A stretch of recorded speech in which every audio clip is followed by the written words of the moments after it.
Here we go. Mirror, what's up, buddy? So, my table just 5 minutes ago was an absolute disaster with a big fifth scale on it. Just so you know, something big is coming. So, but regardless, yeah, got some little things going here. Now, I, you guys can see over here, you can see these trucks. I've been requested by enough people to get the SCX Pro transmission into an executioner and to get the VRD transmission into an executioner. I've seen the VRD in an executioner before. I've seen that. Um, but the SCX one, I haven't seen that one yet. Paul King, what's up? Marcus, Cherry Pit, Rob, Chainsaw. What's going on? I wonder if this is public or if it's just for members. I think it's public.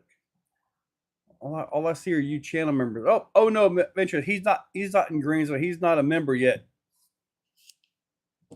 Hey, Clayton, this is the pre-Canadian invasion. What you guys won't know is I'm not sure if he'll be here in time for next Tuesday, but if he is, we will have Clayton on here. Getting some printing done to work on my. Oh yeah, I got stuff on there for that one. Over the border hedge. No, he has not made it into the U.S. yet. I believe he leaves Sunday. I believe he said. So I know he's packing up a bunch of stuff. So we got to connect and see about meeting up Saturday at least. So you'll be here Sunday or Monday, Clayton, because this weekend was supposed to be what's called Wet and Wild, and it was going to be at Flat Rock in Georgia, but I'm not going to be able to make that. So that might be a good thing that I can't make that because I got to be here, make sure everything is cleaned up. Clayton's going to be here for, I guess, a week or so. Oh, you got your hyper ordered? Nice, Paul. Yes, sir. You have legs. You just right. Stacy, what's up? So Stacy is working on the layout for the vendors and everybody at Exofest at Cherokee Rock Village, which is EF1. I believe. Well, I'm going to make a post. I'm going to attempt to do this as best I can.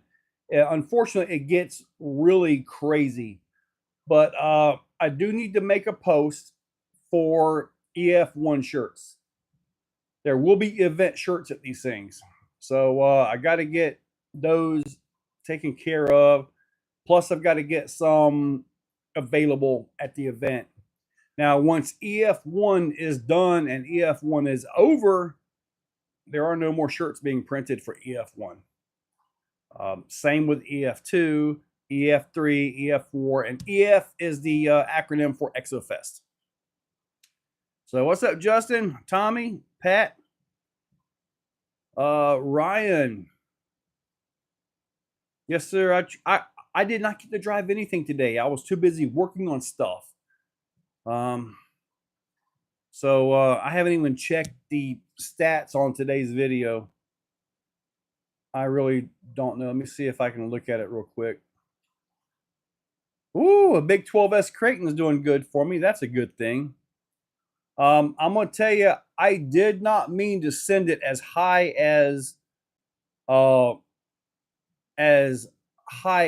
did. So did not mean to send it that high.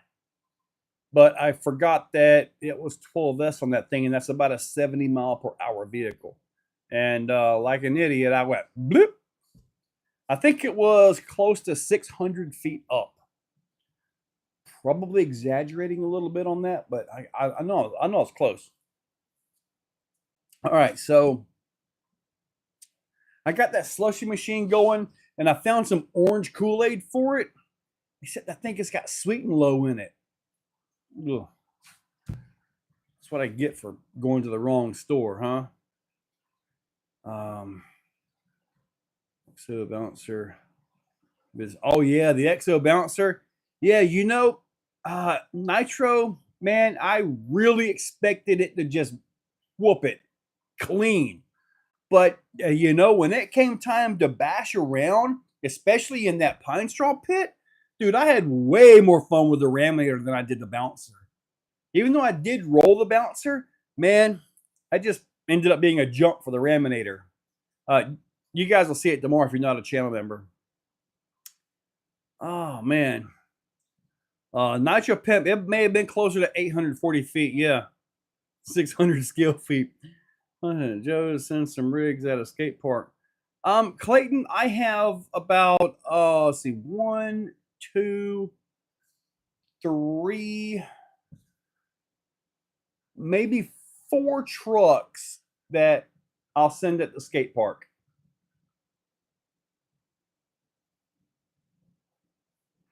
I think I've got enough where I can do that and make that. So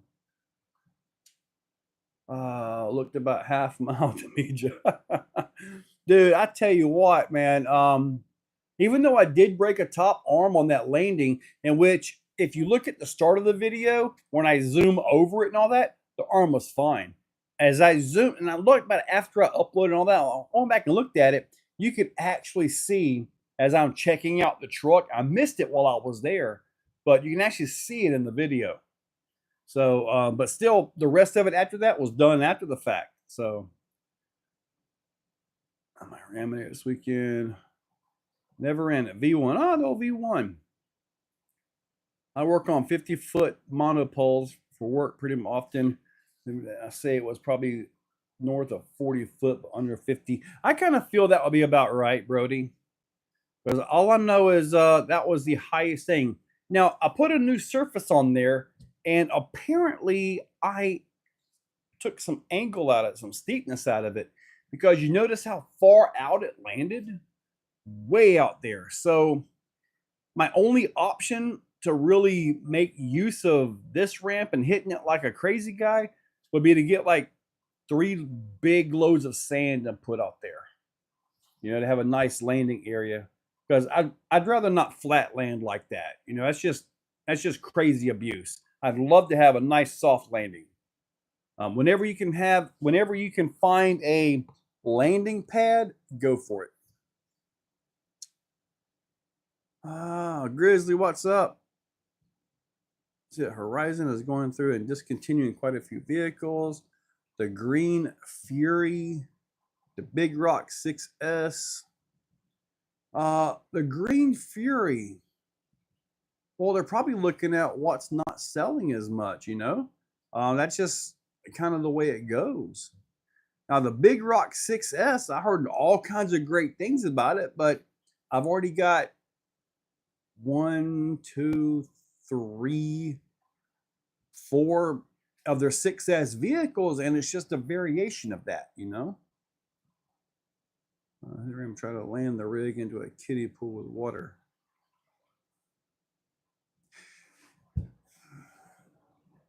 You know what?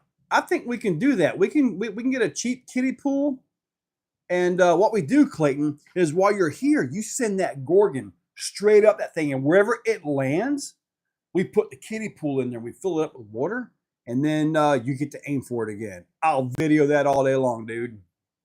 I'm not going to do it, but you can. Jim's RC, yeah. Had I landed that like this or like this, I would have had a yard sale all over the place. I mean, I did a backflip. You can actually hear me throttle this thing. Zip it, break it, zip it, you know, to bring that thing around. But, I mean, this right here would have just destroyed it. I'd have broke so much Vidavon stuff on there because, I mean, as good as Vidavon is, nothing's unbreakable, you know? I need a parachute for the Exo Raminator. You know, Nitro, if I get a good enough run up with something like, say, say a Typhon, And if I could get a parachute and have it set up on like a little servo to release it in the air, that would be super cool, wouldn't it? What's in the boxes, you ask? Those are things that shouldn't even be on the table right now. But parachute does sound interesting, doesn't it? I wonder,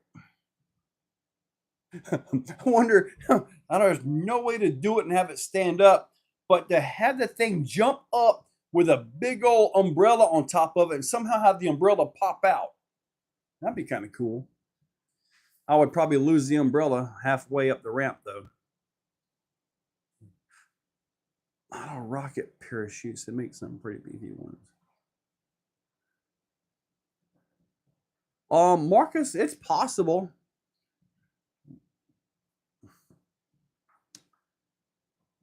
I mean, it's got some pretty cool stuff in it. You know, I'll move this out of the way so you guys can see. I got some tires to work on, some new inserts. These are for like rift and bouncer stuff here. So it's not so much a crawler. So with rift and bouncer stuff, I've got to probably go back to like some of my original OG designs because they've got to just absorb and take the hits, but still keep steering accuracy. So as far as like competition crawling, you don't comp crawl with this. You generally don't. And besides, these are for Kane Brennan. So, and he's going to send it like a crazy guy. So hopefully I'll have those done because he'll be at ExoFest running the bouncer comp on Sunday. I know. It does that to us all the time. I'm supposed to be on the table. Sorry, Justin. I'm looking at what you guys can see.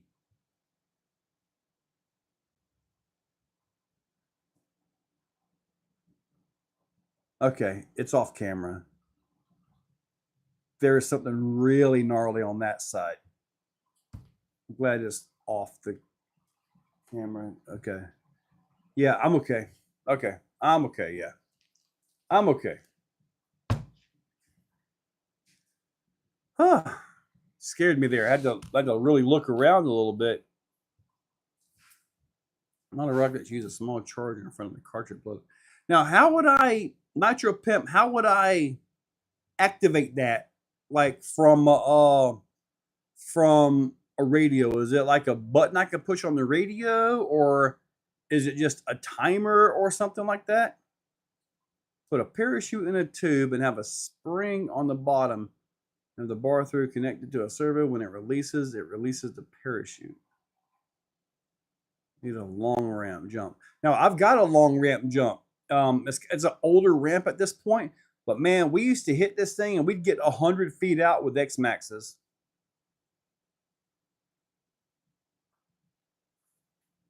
Well, don't worry, dude. I promise you, when I've got things that I can show, you guys will see it. I'm still looking at the table, thinking if there's, making sure there's nothing on here that I can't show.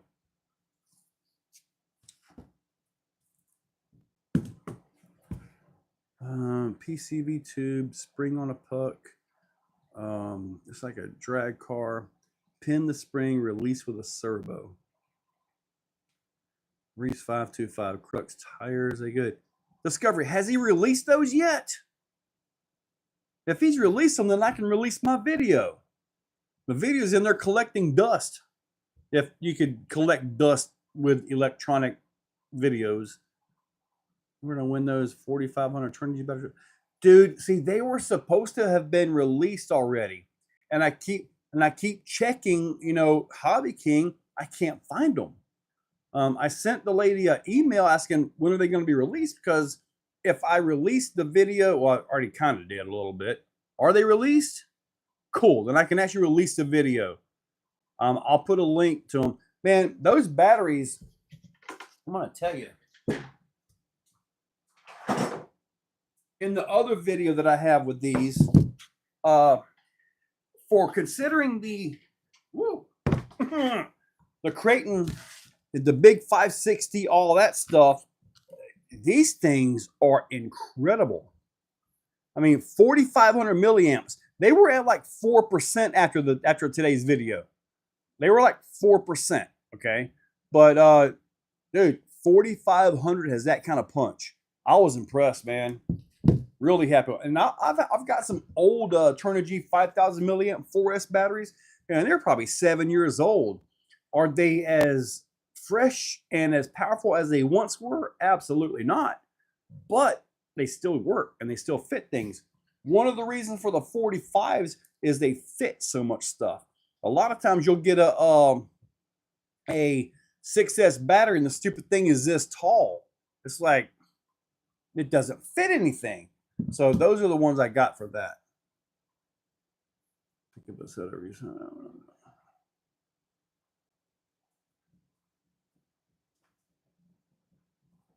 The parachute on drag car. Scale it down. Use Clayton's Michael Jackson Silky Jackson. You know, he is from Canada. He might still have parachute pants up there. 18th scale executioner. I would pay 600. 18th scale executioner.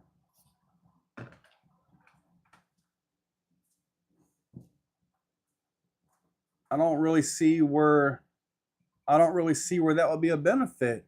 I mean, after seeing what Texoma is doing, I don't really have anything to offer that crowd, you know? Saskatoon.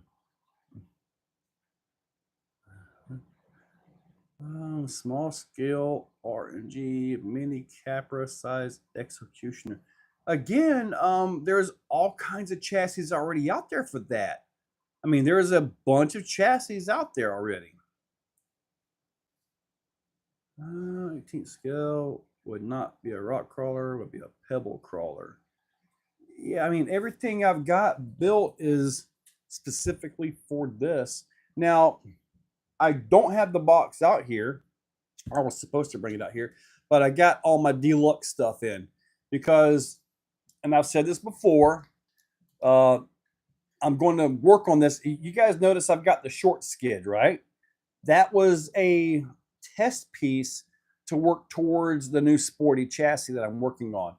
So the shorty skid gives more room back in here for more link geometry adjustments, raise it, lower it, all that. So we're going to perhaps on this very next bit of on order, I'll go ahead and make some revisions to the chassis and going to do a sporty chassis.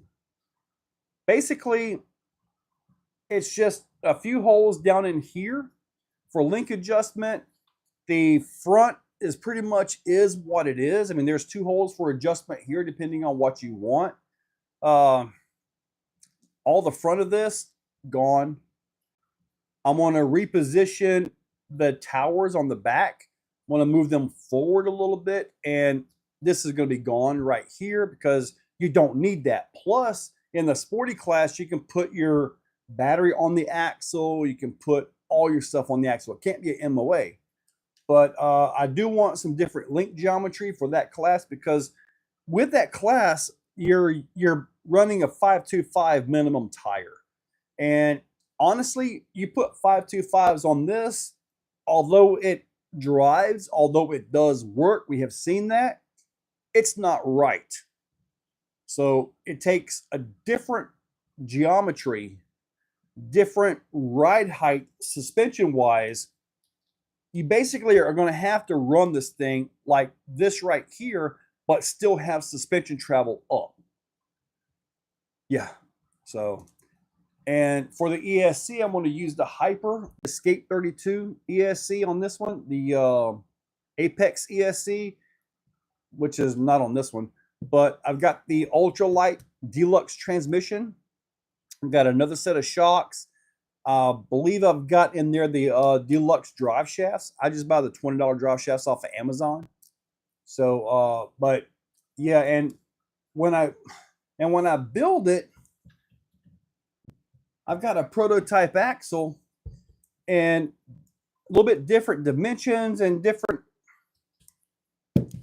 I'm going to use a different axle, okay? I'm going to use a different set of axles for this, okay? And they have a little bit different geometries to them. So we'll just go with that. But it will be a whole new build, a whole new everything. I'm going to use a Holmes Revolver 380 size motor as well. So, all right. Let me see. Did Kev's execution? No, Kev's execution has not been built yet because I've been waiting for a certain set of axles to get here. Gee, if I was running for parts today. Those drive shafts used to be $8. Nitro Pimp, I believe you. What would be the purpose of the dual apex? The only reason to run a dual apex ESC is if you have an MOA. So you can control one motor independently of the other. You can mix them together and make all that stuff work. I didn't realize those were something there, Clayton. Now, hey, Clayton, have you ever driven anything on 12S? If you haven't, you will while you're here.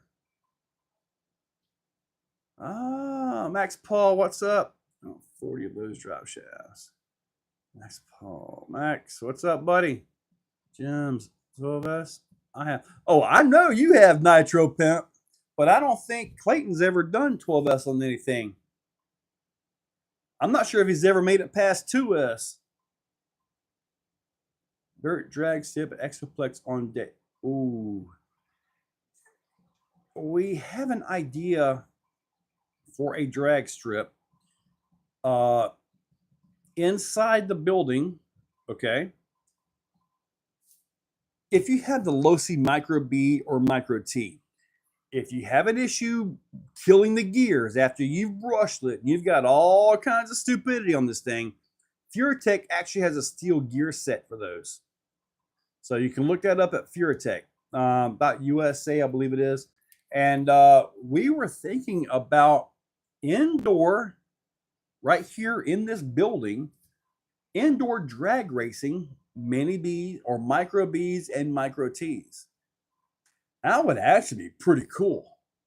I mean, basically, we could probably run, I'm not sure what the 1/28 scale quarter mile is, but we could totally do that in here. And then at the end, we just put up a bunch of pillows or something. What motor to put in the SCX Pro? I like the Fusion Pro in there. I do. Most you ran is 4S on 8 scale buggy. Okay, Clayton. You're going to step that up here. And just so you guys know, get ready to see Clayton in videos. So, I do have to try my Rift on 6S. The Rift on 6S, you're probably just going to break things. 100-pound rig is kind of right. Nitro Pimp, yeah. Yes, it is, buddy. Now, 2S can be crazy fast depending on what you're running now. You don't need 12S to be fast. As a matter of fact, my Raminator on 12S is actually pretty slow. It honestly is. It is really slow. My Exo Bouncer on 8S is about the same speed. And we're only talking about maybe 30 miles per hour. But the way them things are, I mean, you get them things running about that, they get a little bit crazy. They get really crazy, as a matter of fact. Did you ever have an XR10 from early? I have never had an XR10. I have seen one, but I've never actually had one. 8S and a TRX4. I think I've done 4S, but it had a 7,700 kV motor in it. Or is it a 5,700 kV? I'm not exactly sure, but it was really stupid. 12S on a Kraton, yeah, it worked really good. So I know that they've got the Hobbywing 560 motors. I know there's guys that have run those on, I know that they have run those on 16S. So that's something to look at 560 kV. So that's a good thing. Why I just mentioned that, I'm not sure, but I did. Axial MOA would have been great. Yeah, with upgrades, it was awesome. Good evening, South Florida. What's up? MOA monsters at 1/8 axles would be fun for builds. Pat, we have clodbusters for that. My company, Ultimate Hauler on 6S. Feels perfect. Well, it's the Ultimate Hauler. I've got the Snap-on hauler. I've also got the Snap-on car, little roadster. I've got that, but I'm keeping that in the box. It's literally on my headboard of my bed. So Charles Pope, 55. Now these are 128s, so they're not even 124. So if we could do 50 feet, and the building is 70, we could start right over here by where my door is, run through about maybe 45 or 50 feet. That's about all we're going to really need. And then have some pillows at the end. The problem is the timing, because we're going to be hitting these things in less than 2 seconds. But I think it'll be a lot of fun, man.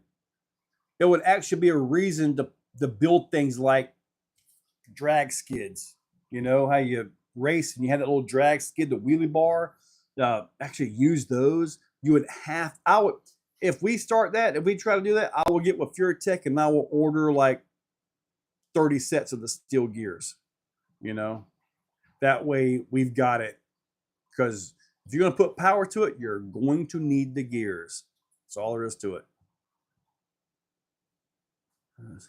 Are you still running straight axles on your SCX and Pro, the Pro Portal and Reese brass on bill? I thought about doing the Pro Portals. I just feel that they make it a little bit too wide, kind of like a Capra. Now, maybe with like the Mias axles, you can wrap it, but I don't think they have the clearance for that. I could be wrong. I've not had those. But this is my Pro. All it's missing is the top piece, because I had to use that when I did the Executioner with the, yeah, my Sam Cutioner. That has the full Vitiv on. I had to take it off of this and put it on that one, because you had to grind it to get shot clearance to make that work. That big old plate has got in the way of everything. Another chassis. I was wondering if you have anything new in the works I should wait for. The only thing new that I'm working on, Kenneth, would be the Exorcist chassis, and that's going to be the sporty chassis. With the Exorcist, I might make a couple, maybe add another hole on the existing chassis, but the existing chassis is pretty much going to stay exactly where it is. Now, as far as the bolt pattern goes on the different parts and pieces, the skid will interchange between the two, because I'm going to keep my same bolt pattern for that. But it's just going to be the Exorcist is just going to have more link geometry adjustment in the rear, basically. That's where I'm going at with that. With the shorter skid, there is less to get in the way to have more to work with up here.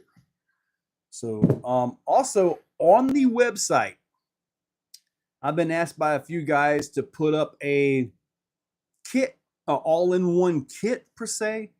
So this is my V1 right here. Now the kit will obviously come with the V2 chassis rails, but in this kit, you'll get all your links. You'll get the skid. You'll get the front piece right here. You'll get the rear links. You'll get the body mounts and all that. One click versus having to piece it together. Now, if you get this and say, hey, I want the skid for the deluxe transmission or the Reefs transmission or whatever, it's a same price. I just simply swap it out for you when I pack your order. Simple as that. If you want the 850, or if you want the open for the Outrunners or something like that, I can just simply swap it, because they're all the same price. So it'll come with chassis braces as well. So I believe I got that, was it $157.99, and that's with your links and all that. So that's not too bad. Not too bad in my opinion. Now, if I can stock axles by Miss, I'll put those on the website and all that. I've got to go through this truck with a fine, I keep picking it up. I should just keep it over here. Got to go through this with a 47 feet. Okay. I got to go through this with a fine tooth comb. I've got to verify every bolt in this and put a kit together for you. So I've got to make sure that I have a full bolt kit as well. So yeah, I got a little bit more work to do on that one. 47 feet. I will let Sean know about that. We'll probably make it a simple 47 or 45. If we go 45, then we got plenty of room to put some pillows up. Hope everyone max Paul, yes sir. What all do I need to get if I want to swap my stock SCX6 axles to the new Vidavon locking diff axles? Yes. Edge of Texas RC. I had those axles out. I was going to put them under another SCX6. Now, the drive shaft is going to be an issue. The fix for it isn't cheap, which means you're going to need the Vidavon transmission, which will get the drive shaft out of the way because the Vidavon 4-link skid, it gets into the way of the stock transmission's output for the front. And then even if you could get it in there, you're going to have your top link bent over and around it to even get to it. So unfortunately, you're going to have the Vidavon transmission. The good part is the Vidavon transmission is unbreakable. It's especially in an SCX6. There have been a few guys that have broken them in raminators, but you're talking that's a whole nother league, you know. But yeah, that should get you taken care of there. I mean, the axles are like $1,100 for the axles, and then you're going to have the 4-link skid, the front upper links at least. If you're going to throw down like that, you may as well get the full link set, everything like that. Then the transmission, which will fit anything up to a 70mm motor. So that will fit this thing. Not that I recommend it. All you really need is a 1/8 system in there. At most a 1717.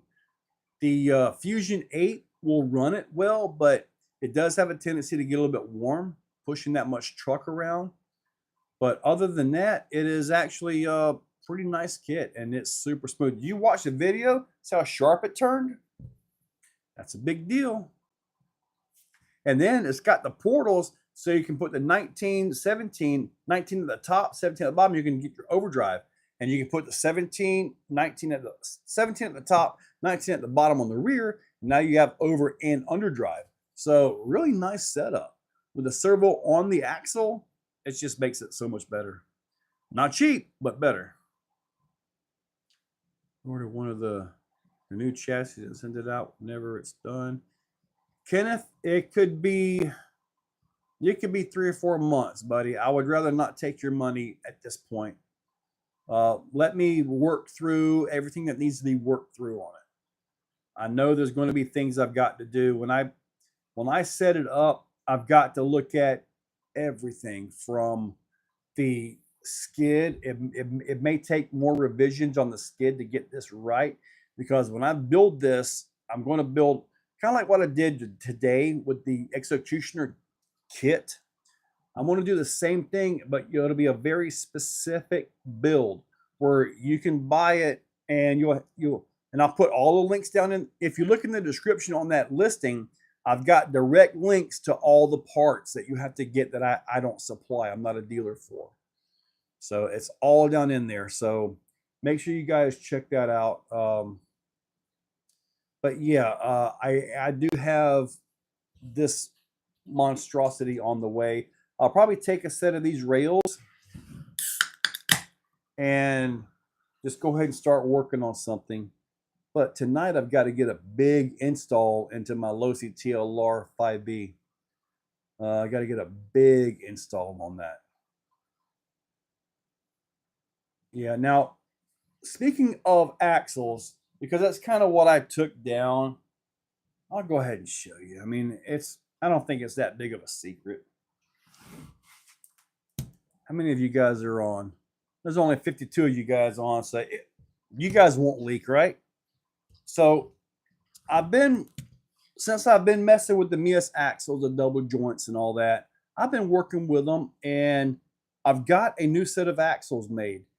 If there's anybody out there that lays claim to these axles, they're a liar. I have worked with Mias. I have worked on the STLs of these axles. Like literally STL work. I legit got my hands into these axles. This is the rear. All your geometry in here is the exact same as what's on the current Mias rear axles. Nothing is different there, which means my axle skids will go right on. Beautiful, right? The difference is, when I do the video, I'm going to show this up close. This is narrower. Okay. The reason it's narrower is to get through gates in competition. That's the sole reason. Plus, when I have mine, it's like this one right here, I've got mine set on it. I have inserts when you use these wheels that the insert will offset the tire on the wheel. Okay, this can give you a good flat here. They're not in these particular tires, but and what you can do is you can have this as narrow as a SCX 10.3 AR45 without any axle sticking out. And one of the things I've been pushing this for so long. I mean, it's really a major thing for me. When the portals came out, Traxxas had them. Man, it was so good. But that darn stupid C-hub, the rear portal box, everything was just hanging out in the air. And it's just nothing but a catch, a hook. This is perfectly smooth all the way through. I can get this to go. It's not going to stay. But perfectly clean pass-through, as I call it. Even with a little bit more offset to keep the wheel and all in there, you'll have a clean pass-through, which means there's very little of the back that will hang up, which is a big deal. Now,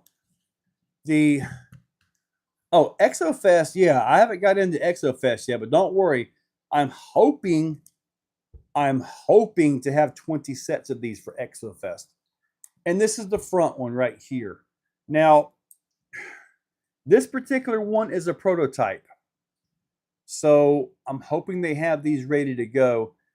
There are differences on this one that I'm not exactly going to talk about until release day, but there are some major changes in this one versus the axle that we currently have. Some of the angles are different. Axles are different. Width is different. And overall, I really feel, because this has the absolute most up-to-date components inside of this axle. It still uses the 10.3 style ring and pinions, or 10.2 or 10.3, whatever. So you can swap it to over or underdrive. Still got that. Still uses the same gears in the outside, so you can swap those, overdrive them, all that. And I made sure that that stayed there because that gives the versatility. But the goal with these is to have an extremely good quality axle that can fit within the Sorka parameters and allow you to cover the C-hub, to cover the portal, to suck all this inside the tire, inside the wheel. Because when you're in competition, you start tapping on that thing right there, like so many of these other ones out here. I don't see one handy because I got all good axles now. But you get hung up on that, you're going to get knocked off your line. It's just going to mess you up. So that's one of the biggest things to see. And with this axle, there is enough beef right down in here they done me right. They did get that clearance in there. Yeah. So, but yeah, there's enough beef in here that you can shave this and get more clearance. Okay. So on one of my trucks, I think it's over there, I actually took it and I shaved, there's a little rib here. I shaved it completely off and rounded all of this. This way, when you hit something, it'll just slide.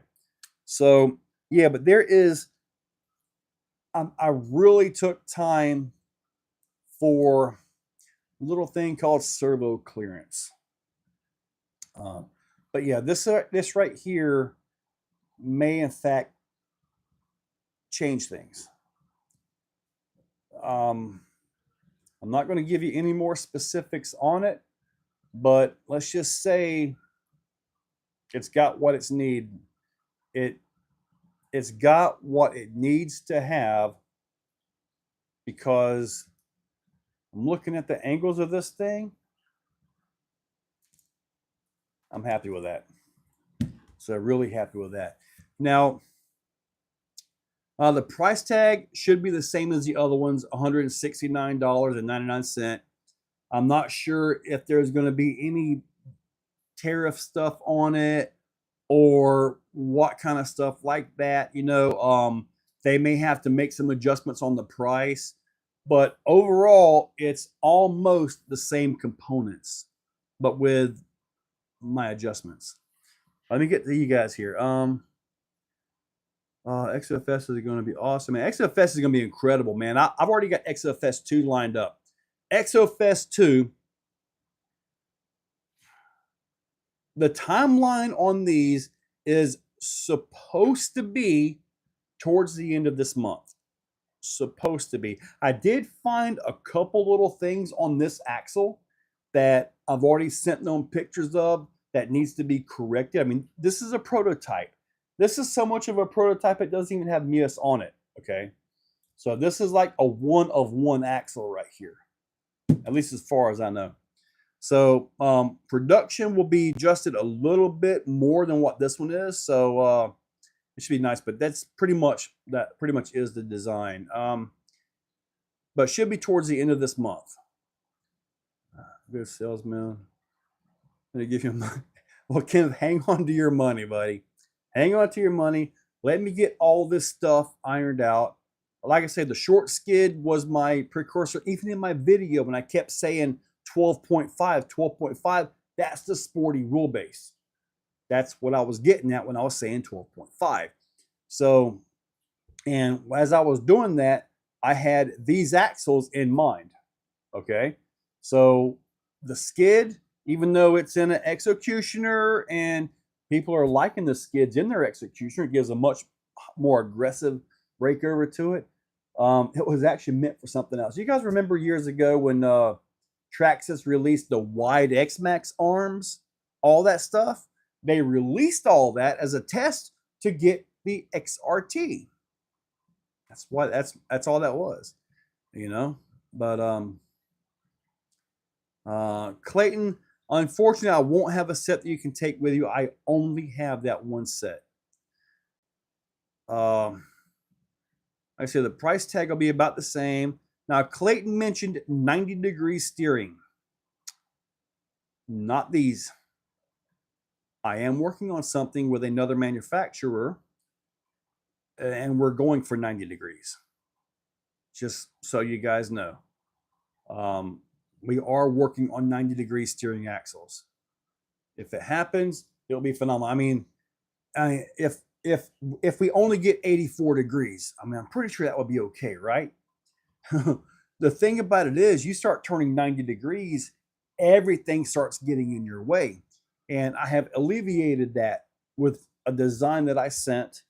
I have alleviated one clearance issue. The other clearance, we're going to have to get really creative on links. We're going to have to get really creative on shock positioning and chassis clearance. That's going to be an issue because you take these right here, you turn them 90 degrees, you're going to have, you set your caster up. Well, you set your caster up on these things. where it's kind of back a little bit, right? So when you turn the axle, the tire is going to do this number, right? So, and when it turns like this, as the tire is turning, it's got the lean to it, right? Because of the caster and all that, it's going to give you more clearance for your shocks and stuff like that, which may actually clearance for your chassis, because a tire, instead of being turned flat 90 right into the chassis, it's going to have an angle to it.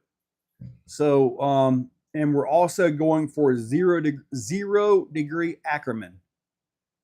This way, with these axles right here, they've got Acriman on them, where you turn them like this, the inside turns sharper than the outside. Okay, for your car, you're driving on road, perfectly fine. All cars have it. My Hyundai has it. Yours does too. On a competition crawler, you want them to turn evenly all the way. So if I've got 70 degrees here, I want 70 degrees here. Why? Because generally you're like this and you need everything here. When you're turning, you're pushing up through stuff, you've got to have that where it counts. And on the inside is great. It really is, but you need both of them. So 0 degree Acriman. Okay. Have I lost you guys, or are you guys just sitting back listening to me run my mouth here? Oh, man. Woo. That was a pretty good little bit of tech there, wasn't it? Yeah. I think so. Okay. All right. Woo. Oh, man.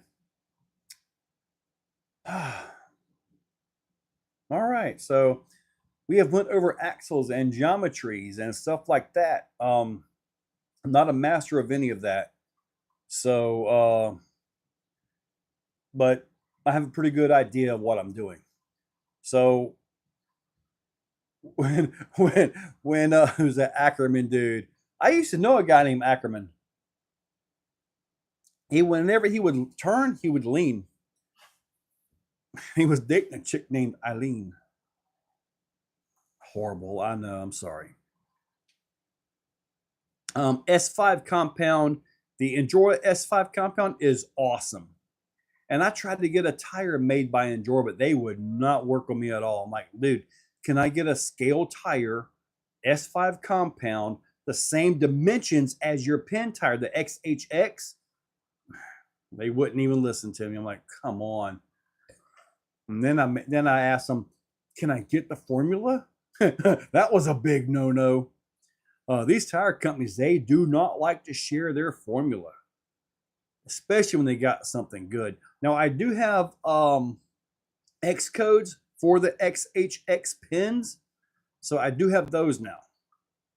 So, okay, I'm trying to get my brain focused back on normal everyday stuff. All right.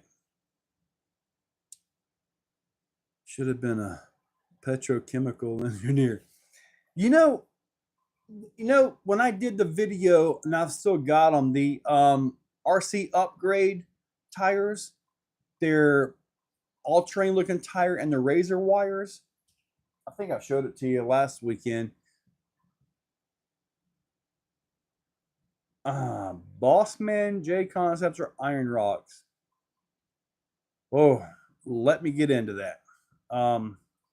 But the guy that's building the RC upgrade tires, RC upgrade is like a sub business off of A-Main. Okay. He used to work for a very, very well-known tire manufacturer, because I got back in touch with him and said, dude, I don't know what you did, but you got the compounds right on the first try. I get tires. I take them out and they're horrible. I get back with the manufacturer and I tell them, hey, you need this, you need that, you need some structural rigidity here, you need some ribbing here. Sometimes they listen to me, sometimes they don't. Simple as that. But they got their stuff right. And when he told me who he used to work for and what he did, it makes all kinds of sense. So especially when it comes to the crawler tires, make sure you give upgrade RC a shot on A main. For real. Let me see here. Get back to you. What do you think a true pin tire from J Concepts would be like? You're talking about the rock holders, rock knockers, rock blocks. What were they? Rock grabbers. I forget the name of them. They're right over there though. I've got inserts for those. Those are crazy, and I should have priced those inserts about $5 higher. They literally take 7 hours on the printer to print one. Rock bumps, that was it. Yeah, with the inserts, man, they are good. Without the inserts, they fall over too much. I want to make a set of pro codes for them as well. I think pro codes will be the absolute best middle ground. Andrew Diddle, what's up, buddy? Thank you, Andrew. Appreciate that. Where does plastic and rubber blenders are highly skilled factory workers like supervisors? This guy knows what he's talking about, Pat. How long would it take you to get some Vitavon parts in for a rift? I've got axle shafts. I've got rear arms. I've got a sway bar. I've got axle housings. I got ring and pinions in as well. You had a chance to get any of those brass pegs for your inserts yet? I've got all kinds of brass sitting over here. I just got to get it cut. If I don't have a chance to cut it, maybe if Clayton's hanging around, would you be willing to work the little lathe for me, Clayton, and just cut a bunch of pegs? If maybe I get Clayton to help out a little bit. Okay, I've got ring and pinions here, Clayton. I'm kind of late to the live stream. Have you talked about flat skid for the Exocaged so I can run it in class 2? Flat skid for class 2?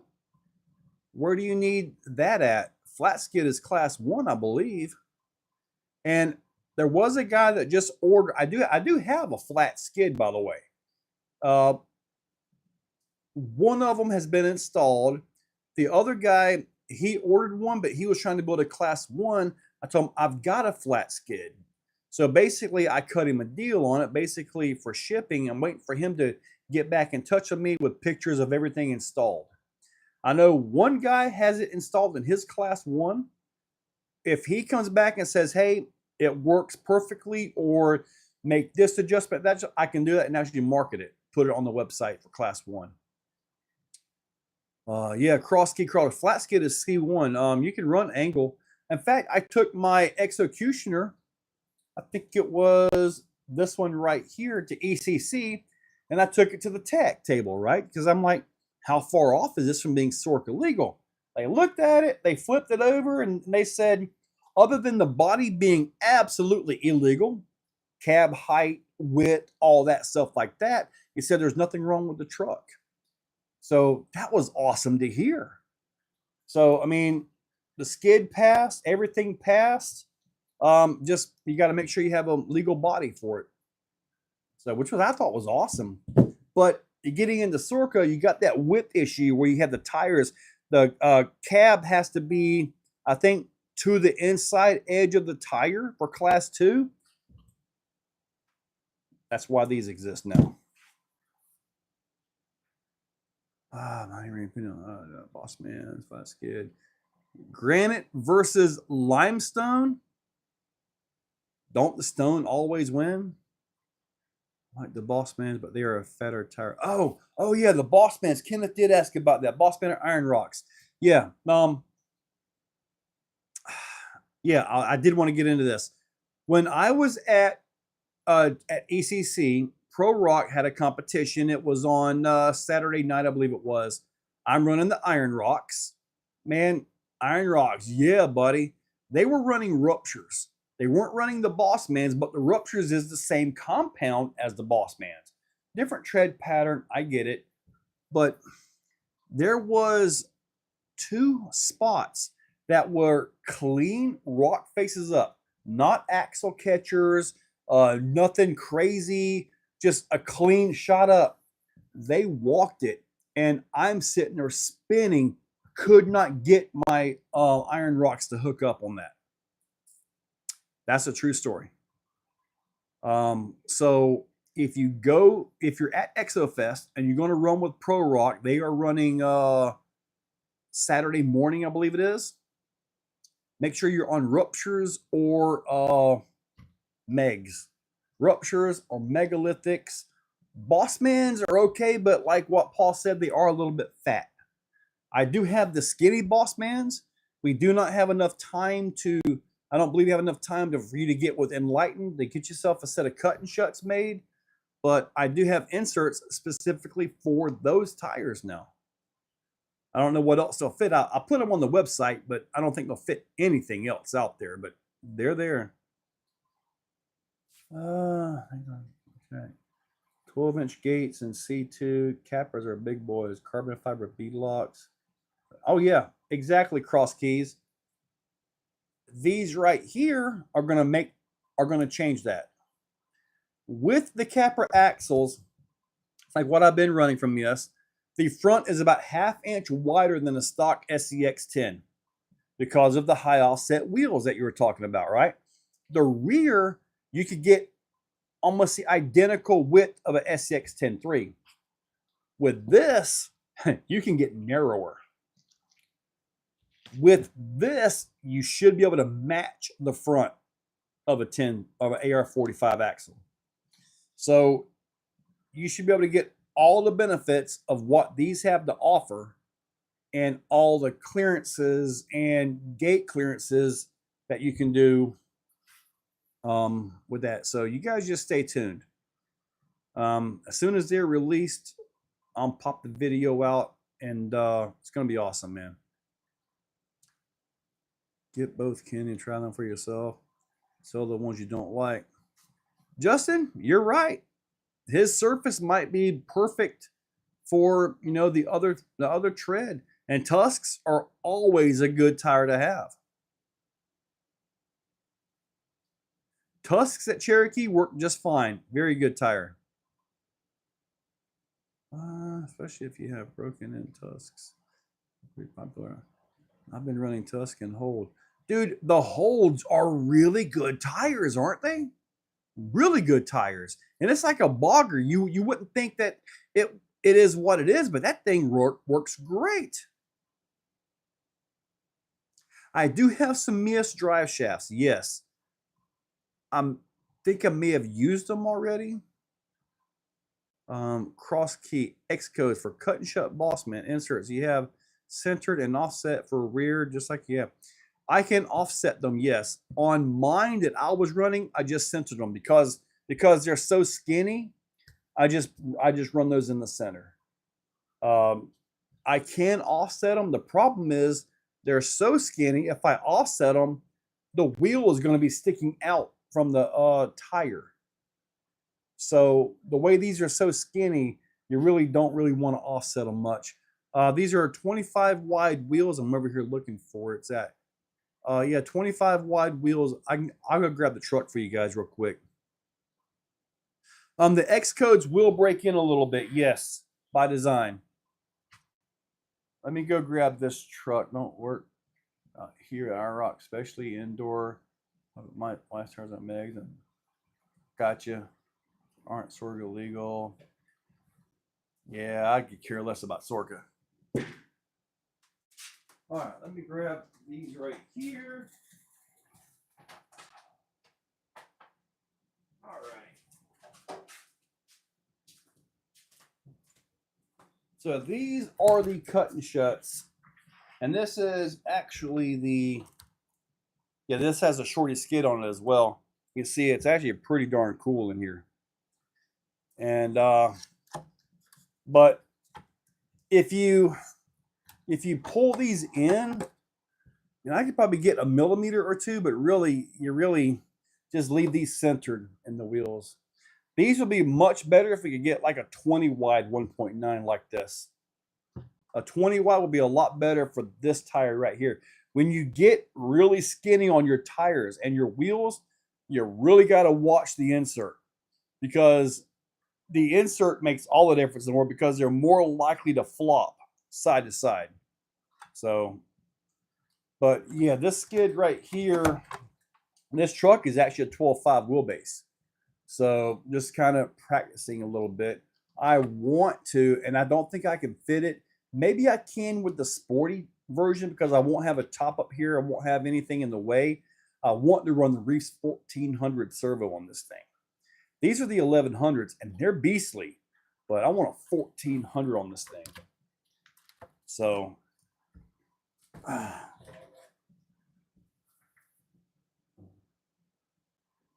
just don't work well in your area. Wow. How much does the short skid take off the wheelbase? If you don't adjust the links, it'll take half an inch off. 13 millimeters. So if you leave the links alone, put them on there, you're going to have to come up with a top link that is 13 millimeters shorter.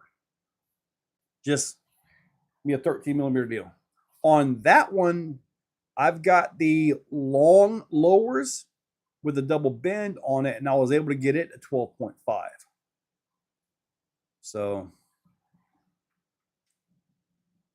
working amazing in my iron rocks as long as they have a little traction. Right now, the Exocaged, man, that's a whole different design, man. It's just something. I don't have one handy over here, but it mimics a foam in some ways, but it's not like any other insert on the market, really. I'm kind of torn here as to Enlighten RC, if they send me the tires this week, I can have them at ExoFest 1. Enlighten RC is the guy to cut your tires. But you got to get those tires quick. But yeah, they mimic a foam, but not quite. I'm still at a toss up though as to what my favorite insert is. Is it the Pro Code where you get actual foam, or the Exocaged? I don't know. I think when I do the sporty, I think I'm gonna try Pro Codes in that one. Not saying I'm not gonna build a set of Exocaged for that, but it'll get some kind of a code in there, right? Shut up next, and 2 weeks later, they came out with their own 525. Yeah, I think I've got them sitting over here, buddy. And I was talking with the guys that run the sporties a lot. I was going to run Megs and all that for my sporty, and he says, well, you could run that, but nobody's going to take you seriously. So I've got a set of deluxe tires over there, the goats. So I might actually run those on there. Those are set up to where I have enough room.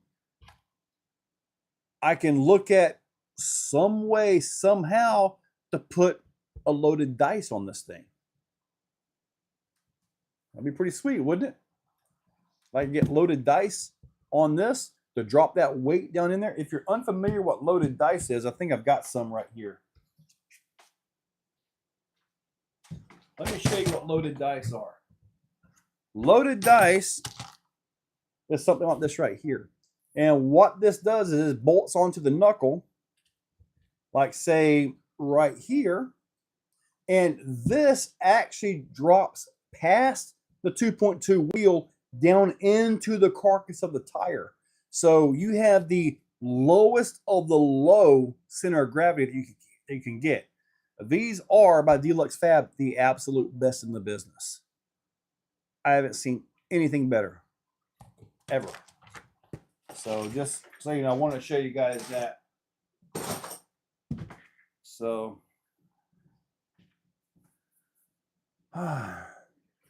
more side. They do have more side stability, yes. Clayton, cheat codes are good. Don't get me wrong, cheat codes are good. Don't worry. But man, I like the Pro Codes. What you may want to try, Cross Keys, is try the X in the front and the Pros in the back. Depending on your gates, I found, like when I did this a while back, I run the cheats in the front and the Pros in the back. It allowed me to position the rear easier. As where the cheat codes, they seem to hold the surface better, but the Pro codes had a little bit of a slop to them, and it allowed me to reposition with that servo to bring that back in down, or in some cases sideways. Might be something to think about trying. I haven't tried that with an X code and a Pro code yet, but it makes sense.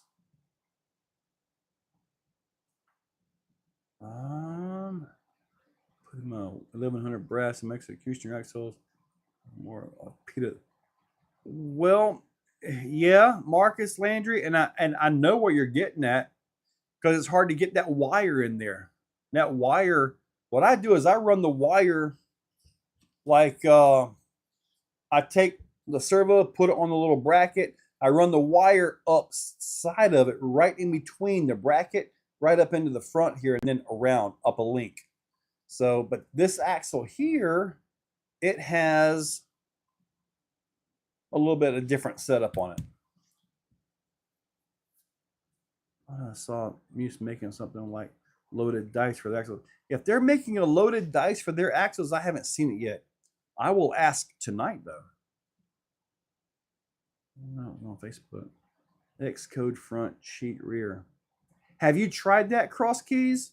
The X code front with a cheat code rear? I haven't tried that yet, so I'm legit curious if you've tried it and what your experience was with it. So,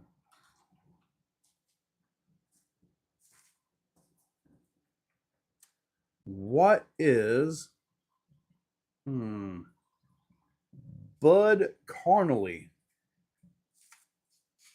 Not sure what you're trying to say there, buddy. But okay, let's look at Exofest. We're going to have a trail. We're not going to have a trail. Email me, message me, Cross Keys. Let me know. I'm totally curious as to how you can mix and match these. Pro codes all the way around. Tommy Tyson, man, it's a great combination, buddy. I know it is. Have you had anyone run the brass wheel faces on both the front and rear of their truck yet? I believe one of the local guys tried that. But it's kind of one of them things that where basically if you say you have two complete sets of tires, right? You go look at the course like we all do. If that course has got a bunch of downhill stuff, throw the brasses on the back too. If all you're looking at is an uphill climb, swap them out. I'm not sure if you can swap between courses your tires. Is that legal or illegal? I don't even think it's legal with us, but I don't think we would cry and complain about it. So it's had to live on the other side of the country. Kenneth, buddy, man, I tell you what, I hope to take an Exofest out your way, buddy. I'm hoping. I still got some logistics to figure out, but I'm also, I got to write that date down. I'm also hoping to try to get Pro Line by the Fire this year. That event is still on from everything I have read and everybody I have talked to.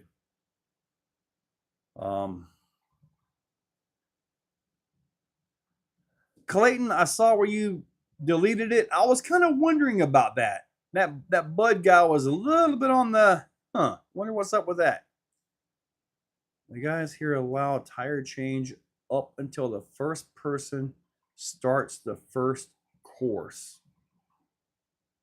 So basically pick your tires and you're stuck with it. Now, you're not changing tire. You get the same tires. You're just swapping out for a different wheel. Maybe a loophole? Huh? I'm trying, Kenneth. I'm trying to get out the Pro Line. Joe Lombard. Pat House, I don't need any more good ideas. Please don't do that to me.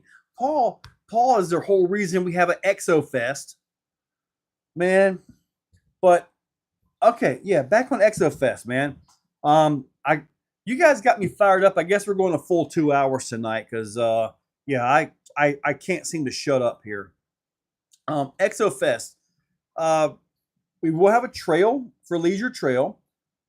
Pro Comp, Pro Comp, I believe it is. They are running a crawler event Saturday morning. After that, I believe Tommy is going to do tug of war that evening, Saturday evening. And then 2 hours and 51 people. I know, dude, right? But and then tug of war on Sunday. Kane is going to be running an RC bouncer event. So bouncers on that one. And then we're going to wrap up with the giveaway and sponsor stuff and all that right there. Now, EF2 is currently scheduled for, if you guys want to write this down, October 31st, which will be like the Friday, which is Halloween, right? So you got the 31st, which all your vendors and all can start coming in Thursday if you want to really be there early. I'll be there setting up Thursday. Friday set up as well. The events are Saturday and Sunday, but Table of Death, absolutely. Would love to see some. If you guys want to do Table of Death and deadlift, let's go, Stacy. Heck yeah. I'm not sure what the time frame will be, but I do know. Now we're back on EF1. I'm thinking some canopies out there by the helicopter pad where you guys do all that stuff to give us some shade would be a nice thing. Maybe I can get by Walmart and just pick up some cheap $100 canopies and just put some up there to give us some shade around there. I think that would be a good thing. October 31st would work for us. Well, yeah. So back onto EF2, it is scheduled for that 31st, 1st, and 2nd November. Now, the biggest threat, it's going to be right here in Florida, North Florida, Callahan. Okay. The biggest threat is hurricanes, nasty weather. But if everything goes off as planned, in this one, tug of war with bungee cords will be pretty fun. It's going to be Exofest Spooky Edition, or I think Spooky Edition is what we're going to call it, or something like that. True.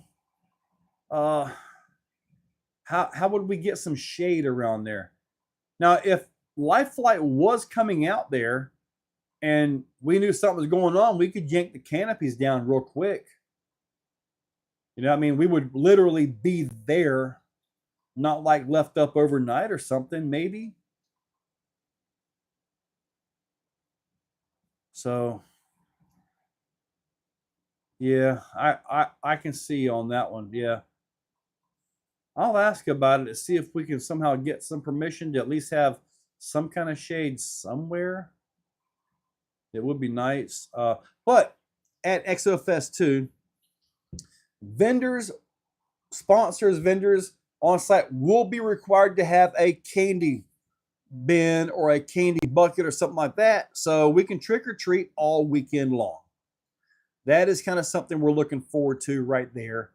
Let that go. And at the event, so long as offset driver's side, same as before, we should be able to run at this event 5th scale oval, 1/10 scale sprint car, 1/10 scale clay oval, 110, 1/8 off-road racing. They got a really nice track there. There's one RC and crawling. So as I move these events around, whatever the local interest is what the Exofest is going to be about. So if we go to a place, you know, Texas, California, and they got a really nice sand drag race scene, Well, guess what we're doing? There you go. We go to a place with a really nice lake and then some stuff. Well, let's run some boats. Exofest isn't going to be limited to one style of RC. So, yeah, it's not going to be limited to one style. It's going to be multi RC, lots of stuff. I did that once. No place to know. Tommy, have you seen the videos where you got people at a gym, they got a big bungee between them, they take off running?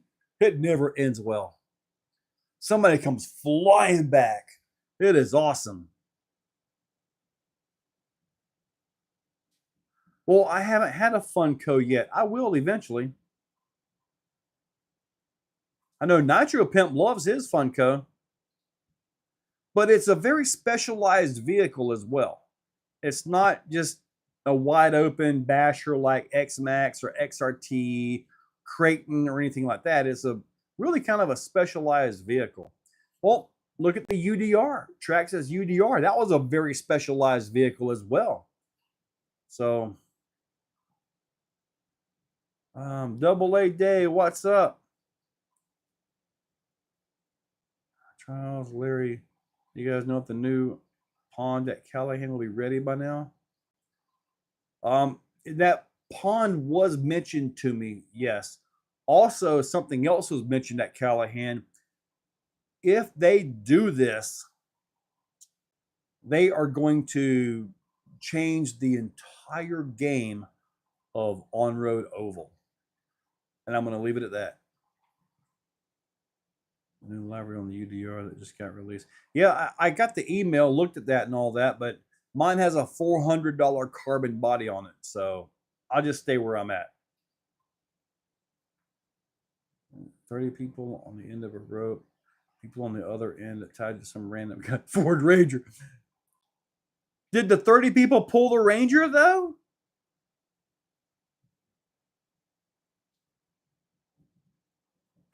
You guys can't run a RC boat anywhere?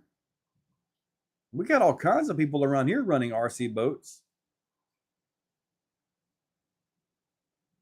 No, Clayton, you are not sending my UDR off of that. Okay, I would hope 30 people would pull a Ford Ranger. Yeah. Oh, salmon habitats. Yeah, I can see that definitely being an issue. Oh well. We don't really have salmon. We have like catfish, crawdads, and brim. Nice. You remember many years ago they had a Bigfoot and they had guys doing tug of war with that one, and they were only using 2-wheel drive though. And I think they had 50 or 60 people or something like that. I think they stalled it or pulled it backwards.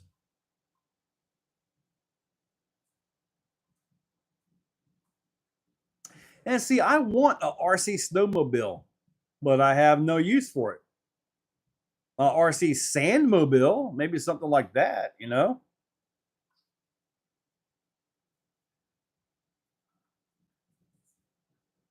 All right. Ooh. I have no idea of what that thing is going on there. Oh, also you could see, what is it? Live 5. Let me check these discount codes. I think the Live 5 is still available. Yep, I got Live 5 up. That's 5% off of the entire order. And Live 10 is basically 10% off of all printed stuff. So just so you guys know, that is there and ready. What overdrive gears do I use? What I recently did, now I've got a video, another boring crawler video, but where I put the Vanquish underdrive ring and pinion in the back. When I did that, and I haven't opened these up yet to check, but I swear when I did the first one, it was just a normal 6-bolt deal. But when I did that one, and I show it in the video, It had, you guys remember when Boom Racing came out with their gears? This is back before we had 6 bolts. Okay, it was only 3 bolts, so they would shear. They had that triangle that would lock the ring gear to it. That's the way the rear axle was on one of these executioners I've got right here. So I had to use a whole new spool, which I had a Vanquish underdrive ring and pinion and a Vanquish spool. I put those in, and it fit pretty good. You could tell it wasn't quite the best fit, but it did go in and it works fine. I don't need an RC snowmobile. Now, Clayton, if you have one, we can try it in some sand.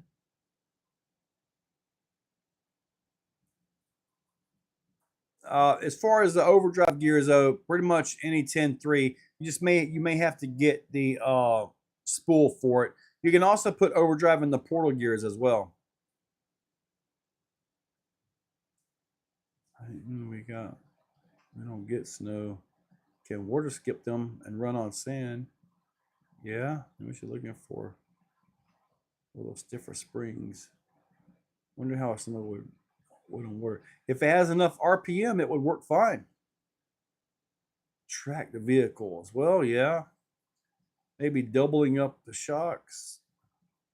It's tweening between them. What is tweening between them? Not even sure what tweening between them is. Ordered more. You ordered more brace faces? Brace faces? All right. I know. Brass faces. I got you. All right, Marcus. Appreciate it. I'll get those all sent out tomorrow. Okay, like brass?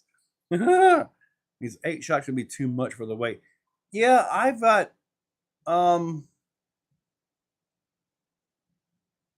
mine. Well, you have a V2 chassis too, Nitro Pimp. I just run the stock springs on mine. I may have, I want to say I may have trimmed one of the top springs. I think I trimmed them. I think I cut them to where they wouldn't be such a long spring. I'm looking at mine over there hanging on the wall, and I think I cut those top springs to make them like a little bit shorter spring to let it sit down a little bit flatter. One of each. Yeah, dual shocks, that's pretty much a Raminator thing because you got so much chassis weight. There's not much chassis weight on these bouncers. The axles weigh more than the rest of the entire vehicle put together, I believe. So, I believe that is. Oh, man. Okay, so, all right. Now that we've cooled off, you guys doing all right? Everybody have a good dinner tonight? So if it's cooled off, we'll go ahead and wrap this up in a few minutes. I've already showed you guys what was in the boxes. Well, not one of them. One of them, man, they are like chrome. They are beautiful. You guys will see it. Are there any shocks that work as good as the Deluxe? Buddy, Kenneth, I have tried them. I have tried all kinds of shocks. The SCX Pro shocks are actually pretty good. The Red Cat Ascent shocks are actually pretty good. Take that bottom spring out of them, or top spring or whatever it is they've got on them. But man, Deluxe Fab, their shocks are the best. They really are. That's why you see them in most everything I build. They just, you got to go Deluxe, buddy.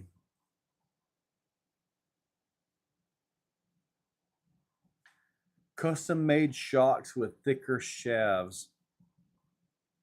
The Vidavon shocks for the Helimon have a 4.5 millimeter shaft on that one.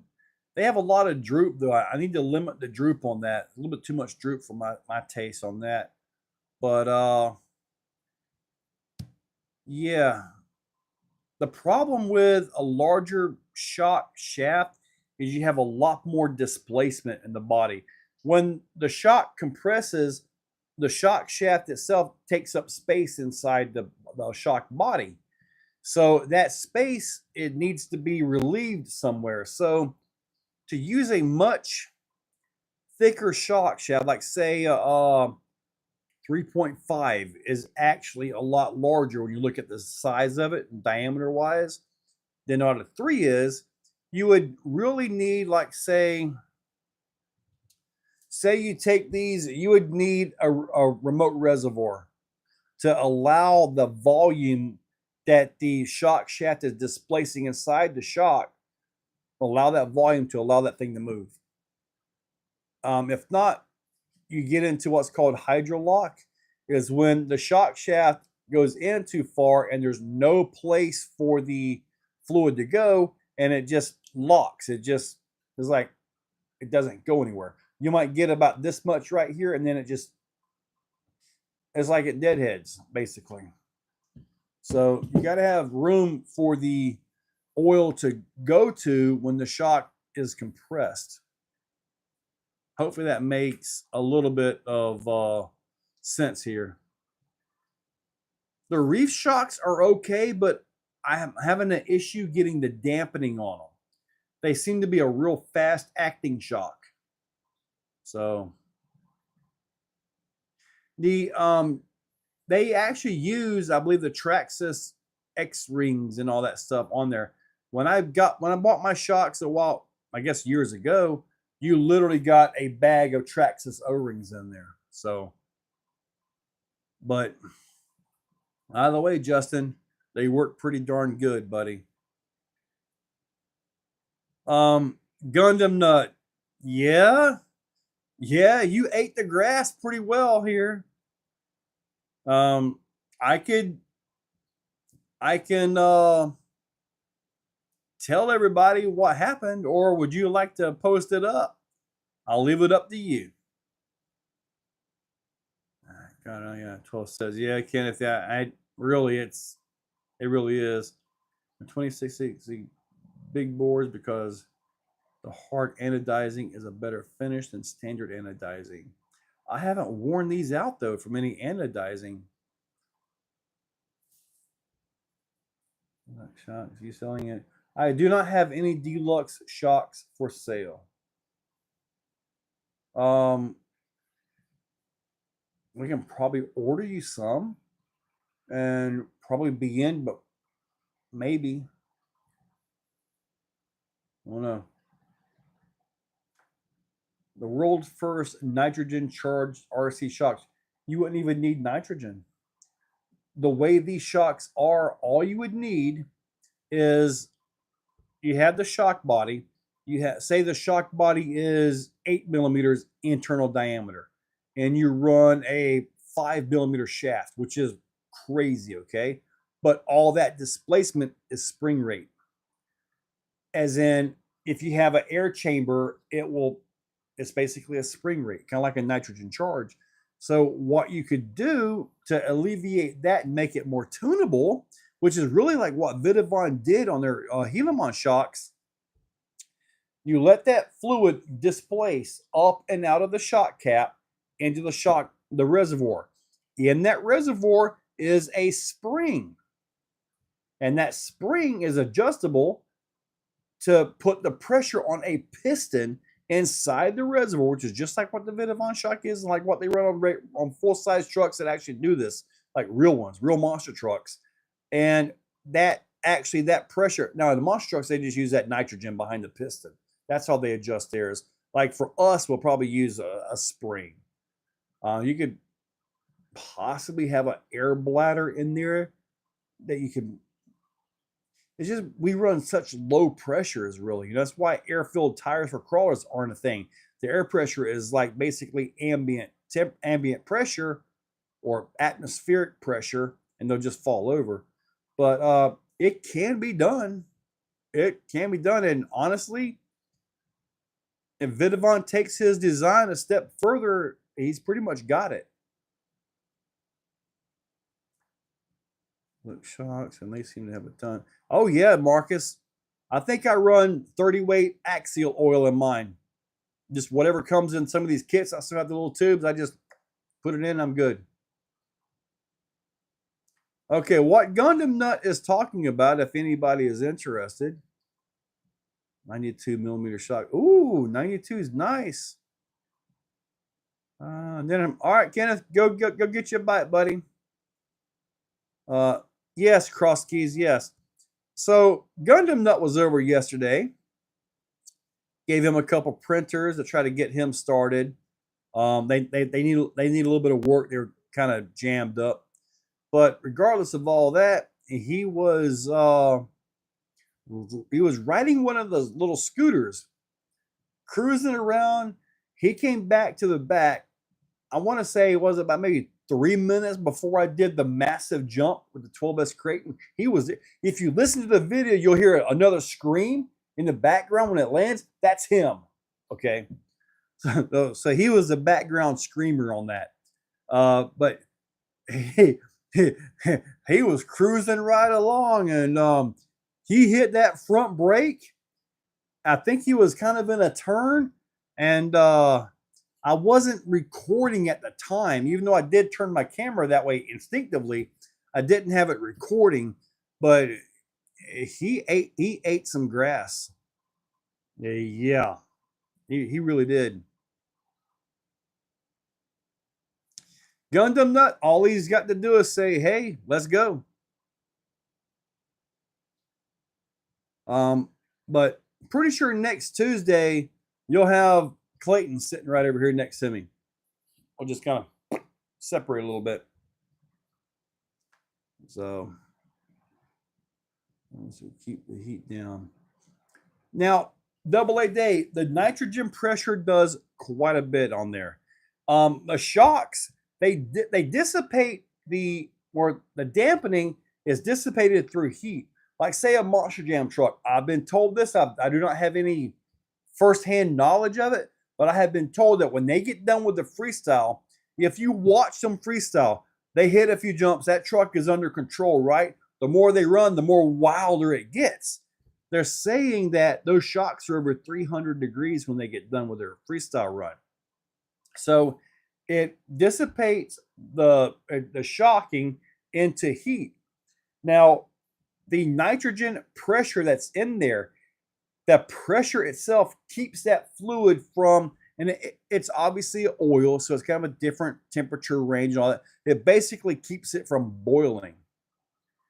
So it keeps that fluid from boiling. If you take the pressure off, you would lose just about everything in there until the temperature comes back down. So that nitrogen pressure does a lot to that, more than just springing the vehicle. So it's kind of one of those things, man. The grass was slick. Luckily, you were back there and you didn't actually hit the rocks, man. The rocks would have hurt, man. Start loading for EF1, man. EF, Tommy Tyson, man. That is RC Junkyard. He's got all kinds of stuff, man. You guys got to come out and see him. Did you narrow the J Concepts Boss Man tires? 625 Seat Enlighten RC commented, if you can get him the tires, or you can, on that video, check that description, there's an email. Use that email to send Enlighten RC an email about the tires. He's the one that did the cut and shut for me. So that would be who you would want to get in touch with for that. I don't know how to cut and shut. Logging road, and they can shoot through the hood. You know, Pat, many years ago, I'm working for $4.25 an hour. I had a lift kit on this truck, man, and I needed longer shocks because all my shocks were fully topped out at ride height, which made ride kind of bad, right? I went to Pep Boys and I found those pedestal shock extensions. Yeah, buddy. I put 2 of them on the pedestal of the shock. Man, I'm cruising around, I'm doing good. I hit something, or like maybe it was a mud hole or something, and I busted them. They shot off, busted the tops of them things loose. Luckily, I didn't rip a tire, but it was quite the ride afterwards. Take cheap shotgun on the road. always thought that yell after the jump was from someone watching. Clayton, you are correct. That was, yep, that was him. That was my step bro. Gundam Nut. What millimeter shocks? 92. On the V2, if you want to, you can run the 102 or 105s on the front with the offset cap. The V2 chassis, which is obviously not this one, it's a little bit higher here. So you can actually make the longer shocks work on that.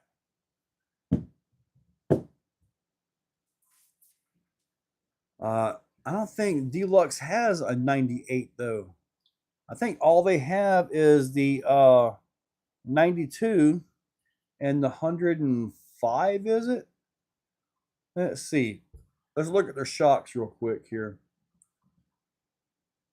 You got 80s, 92s, and 105.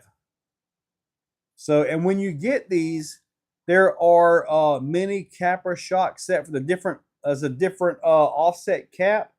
You're going to want the older version with the big offset. So that's what you're going to have to get. Let me see, looking through here. Yeah, the Deluxe rebuild kit, I believe it is that. Actually, their rebuild kit now uses regular O-rings.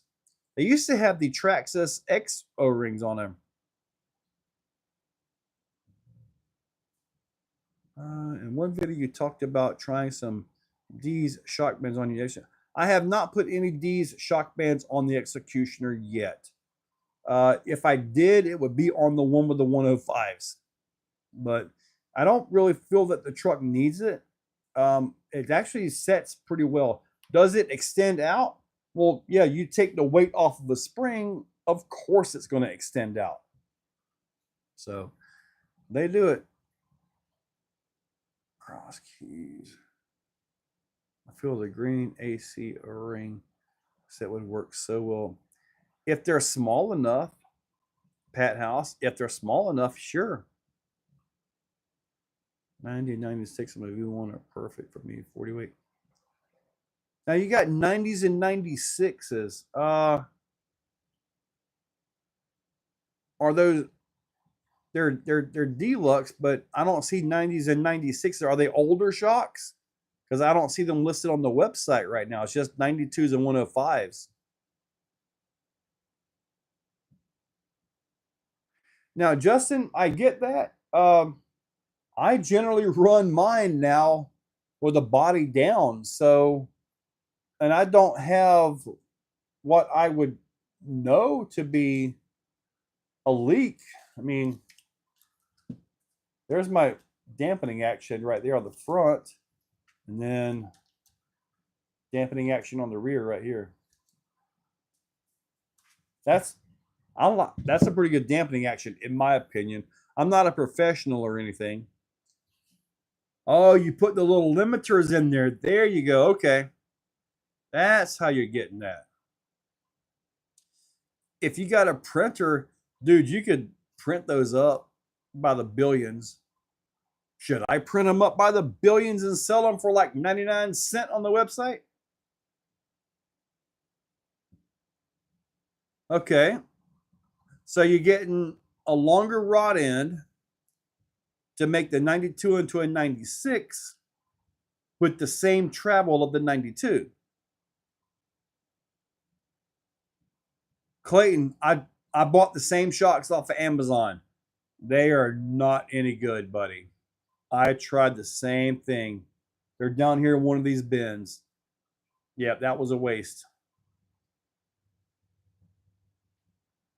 My big boards are 0 leaks. You got a shock leaked on my third run. Really? They leaked on the third run, bodies down. All mine are bodies down. I don't have any drips on anything of mine. Dude, back in the day, Pat, for 59 cents, you get a Taco Bell. Heck, it's over $2 now. I have not had a candy bar in probably 6 months, 7 months. I've not had a candy bar. And I've been looking at them. I'm like, I want to get a candy bar. But I look at the candy bar and it's like, what the heck? That used to be 50 cents. Now it's over $2 for the same candy bar. Actually, I believe it's a little bit less. I'm like, geez, I would love to get some Reese's peanut butter cups, though. Man, I love them things, but I haven't had those in probably about 6 months. I remember many years ago, back when I worked for McDonald's, a Big Mac combo was $2.99, the full combo. And then, of course, I worked for there. Oh, my goodness. I have had Big Macs. I tell you, one of the best Big Macs you can get. Straight Big Mac, but with quarter pounder patties. I can't imagine how expensive that would be now, dude. You're like $12 for the was it $12 for the combo, plus probably $2 per. You'd be looking at a $20 combo by the time it's all said and done now to get that. But man, I've had Big Macs with that. I've had Big Macs, a little bit different sauce, fish fillets, the chicken patty ones. I had was it sextuplet cheeseburger, 6 patties all the way up. When you get that much, man, when you get that much meat on your burger, it doesn't taste like a burger anymore. Oh, I haven't seen the 2-pound peanut butter cup. That would be too much. Gundam Nut, I promise you, I have not had a candy bar in months. Whoppers for 99 cents. Here, I miss it. Have you ever seen that? Yep. Junior Whoppers can hit so good. Typically, when I go drop off stuff at the USPS, the orders every day, I typically swing by Wendy's. I get the $5 biggie bag. $5 biggie bag. It's usually the chicken with the chicken nuggets, the fries, and then whatever small drink it is. Oh, the ghost pepper ranch sauce. Gotta have that. Oh, Scott is live talking about EF1. Man, I want to go check that out. Is he live on Facebook, Tommy? No, and I lube shaft and slide through the shaft. Where I put the snap right again. Yeah, cross keys. You always lube the shaft before you stick it in. Always.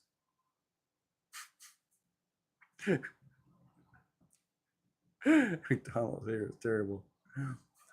Whopper used to be $2.99. Steak and Shake used to have the 7x7, and that thing was insane. Baconator. The Baconator's good. How about get you a straw and a napkin and a. Yeah, you're got that right. Oh, Scott just ended the live? Dang, I didn't know he was on. Straw and a napkin or spicy chicken. Now, the spicy chicken is actually pretty good. Take it from BDO. He knows all about it. Golly. Oh, my goodness. That's going to haunt me forever, isn't it? That's right, Cross Key. Oh, you guys are killing me. Okay. All right, cool. Never mind the bacon. There, go get a T-Rex burger from Wendy's. Now, I will tell you this. When I was up at Axial Fest last year, the last year that they had it on there, dude, I did go to that McDonald's, and dude, I will tell you this. That quarter pounder was like they put extra French fry salt or something on it. It was not a good quarter pounder. And what I love about a quarter pounder, it's a neat burger. As in, like, you're driving up to Atlanta, you're on a big road trip, you stop in McDonald's, you get yourself a quarter pounder. You can generally eat the thing without making a mess. Now, I do want to say, I was successful today. On my trips out and about, I went to Taco Bell. I got me a couple of their Los Doritos nacho tacos. I do got to say, I think I may have only lost one piece of lettuce. I ate that hard shell taco while driving and did not make a mess. That's a rare thing because usually they just go crazy. Yeah, Wingstop. Mm-hmm. All I want is Wingstop. Spot White used to be good. What's White Spot? You didn't end up with diarrhea. It's a miracle. Dude, tater tots are awesome. The wife has a like a air fryer thing. Man, we'll take tater tots out of the freezer, put them in there, and dude, oh my goodness, it's just awesome. Dude, that Dorito combo is exactly what I had, dude. And them things are good, aren't they? Now here we have a Whataburger here, and they've got a really good bacon cheeseburger, really good one.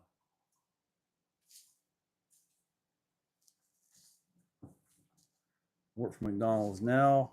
We started selling the chicken crispy strips with the cheesy chili sauce. Ooh. See, we have the McDonald's here, but dude, I have not been to this McDonald's, and I know I haven't been there this year so far.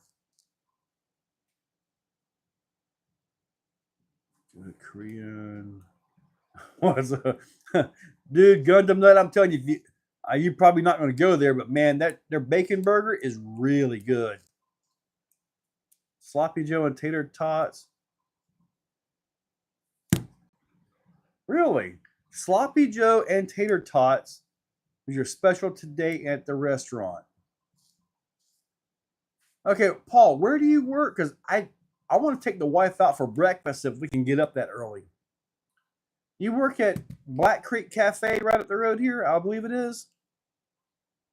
Flatbread melts and the substitute beef for the chicken. How are y'all doing? What's up, Brownie? School classic. We're at lunch, Ladyland. Oh, King Sloppy Joe. Yeah, Black Creek Cafe. I thought that's where it was. I'll have to see if I can get the wife up early and go there. RC Kings, what's up, buddy? Now, Paul, RC King, and a few others. I don't see IAQ Master on here, but you guys are local, so we're going to have to make sure we do some racing and show this Canadian how it's done in Florida. Yeah. Now, I do got to tell you, Clayton, if we're racing off-road, we got to see if we can get you a different pinion gear. Whatever pinion gear you're racing up there is going to overheat your stuff here. We race on sand. We do 3-minute qualifiers with a 4-minute main, and we're lucky if we don't thermal out. It's like a boat with no water cooling. So we'll have to get you repinioned for this out here. But yeah, we'll have to do it. And RC King, he's like the grand champion out here. So I don't want to put the spotlight on him, but dude, he wins the races. It doesn't matter off-road, on-road. He wins the crawler stuff.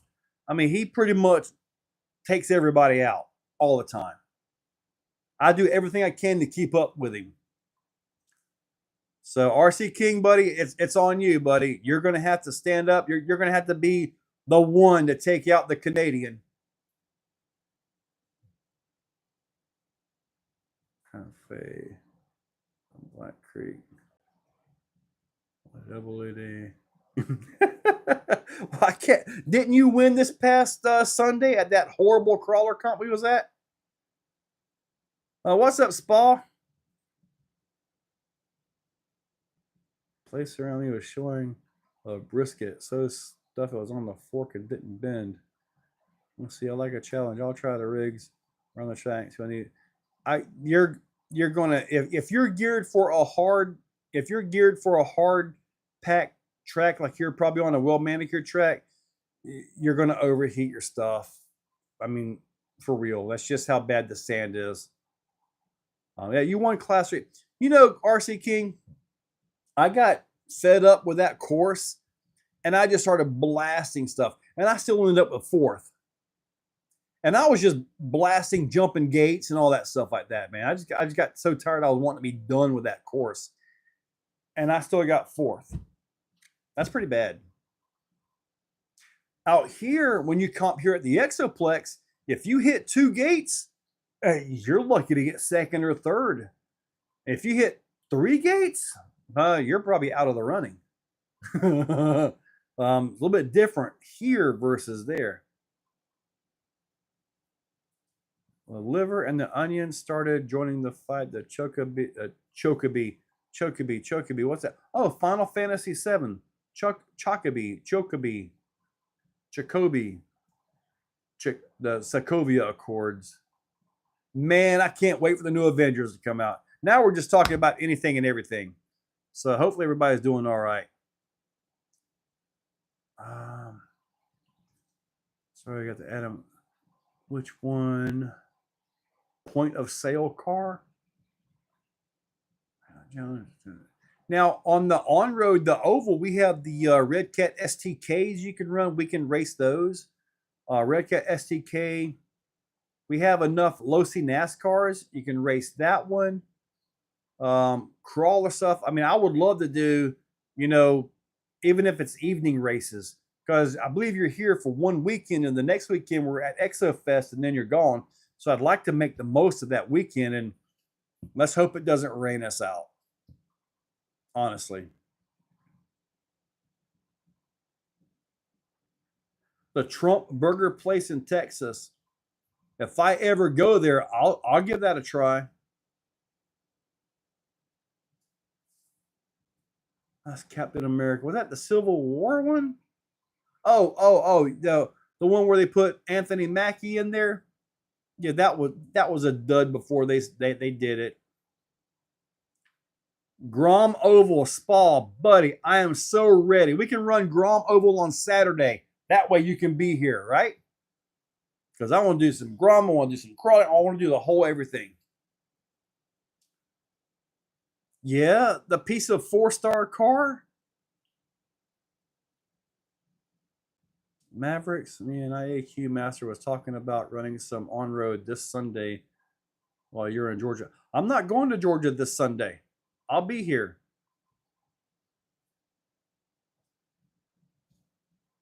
Yeah, he's not Captain America. No, he's not. No, he's just not. Bucky Barnes should have got the shield. I feel Bucky Barnes should have got the shield for Captain America, not Anthony. At least Bucky is super soldier, right? You know? Maybe sprint car, the dirt oval car. I got a few rigs. Now, maybe I don't know if we got any sprint car stuff. Dirt oval car, unless we can get up to Callahan, there's nothing we can do with that. And if they don't have that track prepped, it's really rough. Yeah, Nitro Pimp, I was supposed to go to work, but they got me talking again. Don't worry, Pat. Marvel's going to bring it all back. The Doomsday or Avengers Doomsday, whatever, is going to be awesome. Because they're bringing back the meat and potatoes of the Avengers, man. Yeah. Looking forward to that one.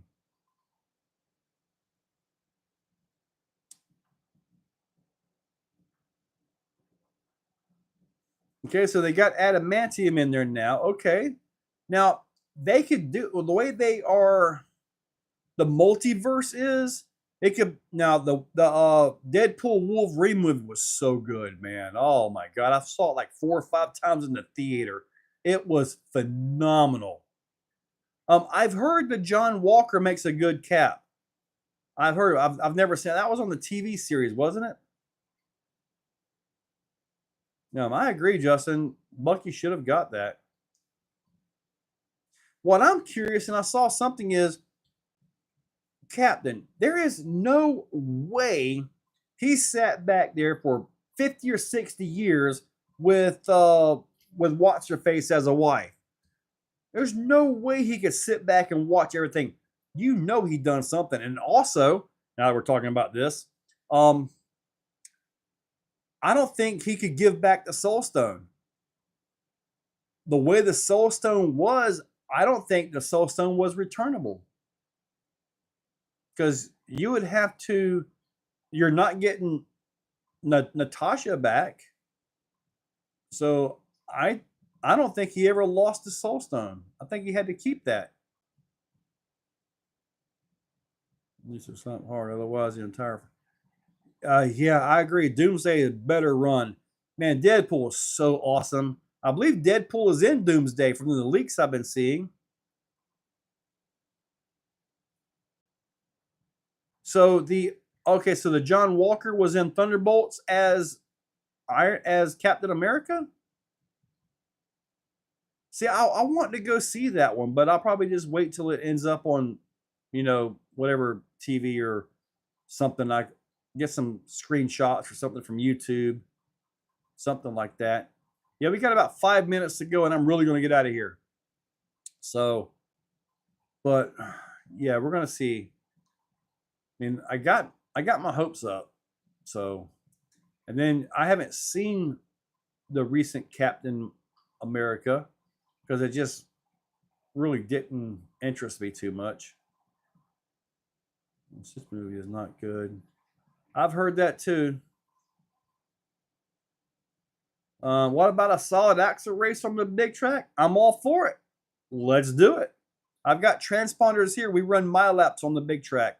So if you need a transponder, I got a few of them here we can throw in there for you. I know we did solid axles on the oval.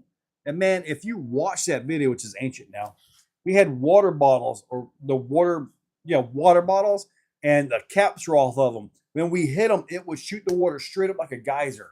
Man, it was such a fun run, man. LMT 2.0. I've got it sitting over there. It's over there looking good. Scratched up though. Total crap, and I wasted my 2 hours. Disney and didn't pay for the theater. Was Red Hulk any good? Was there anything good about it? I mean, if you guys say they found adamantium, at least maybe that's some potential, I guess. Yeah, that orange Kool-Aid I got from Publix is not very good. So, all right, we got about 4 minutes to wrap this up here. Oh, yeah. It's sitting up there looking all blue and methody. Methody. It's like when you see some guys driving their methalithics around on their trucks. It's like, uh-huh.